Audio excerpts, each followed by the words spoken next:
அஸ்ஸலாமு அலைக்கும் வரஹ்மத்துல்லாஹி வபரகாத்துஹு. அல்லாஹ்வுடைய தீனை நம்பி வாழ்வதுதான் இந்த உலகத்துடைய வாழ்க்கையாக இருக்கின்றது. முகமது நபி ரசூலுல்லாஹ் ஸல்லல்லாஹு அலைஹி வஸல்லம் அவருடைய சுன்னத்துகளை பேணி வாழ வேண்டும்.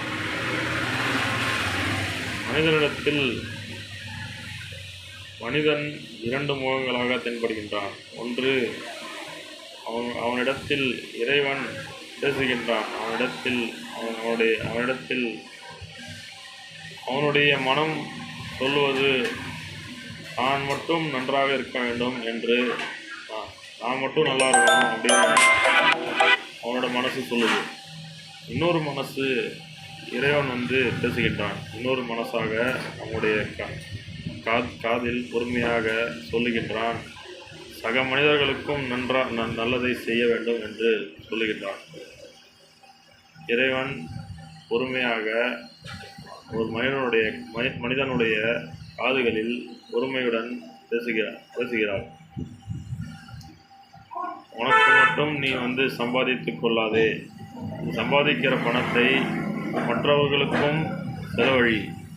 தானம் தர்மம் வழியாக, அல்லது கஷ்டத்தில் இருக்கின்ற மனிதர்கள் கண்டால் அவர்களுக்கு உணவளிப்பது என்று ஒரு சதகாவாகவும் அல்லது ஜக்காத்தாக, இஸ்லாத்தில் 5 கடமைகளில் ஒரு கடமை ஜக்காத்தாக இருக்கின்றது. ஜக்காத்தாக கொடுக்க வேண்டும். வருடத்தில் 2.5% நாம் சம்பாதிக்கிற பணமாக இருந்தாலும் பொருளாக இருந்தாலும் அதனை மக்களுக்கு தானம் செய்ய வேண்டும். ரமதான் மாதத்தில் இஸ்லாத்தில் நாம் கடைபிடிக்கின்ற ஒரு அமலாக இருக்கின்றது. மனிதன் இந்த தற்போதைய காலத்தில் மனிதன் காலத்தின் கட்டாயத்தினால் சுயநலம் பிடித்து அலைகின்றான். இந்த உலகம் இந்த பிசாசுகளால், சைத்தானுடைய சூழ்ச்சியினால் மாட்டிக்கொண்டு தவிக்கின்றது.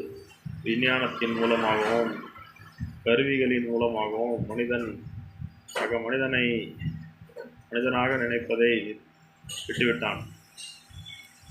அனைத்தும் தானே செய்கின்றேன், தன்னால் தான் செய்ய முடிகிறது என்று நினைக்கின்றான். அப்படி அல்ல.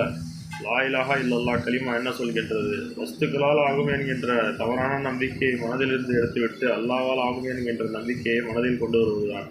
இறைவன் மீது நம்பிக்கை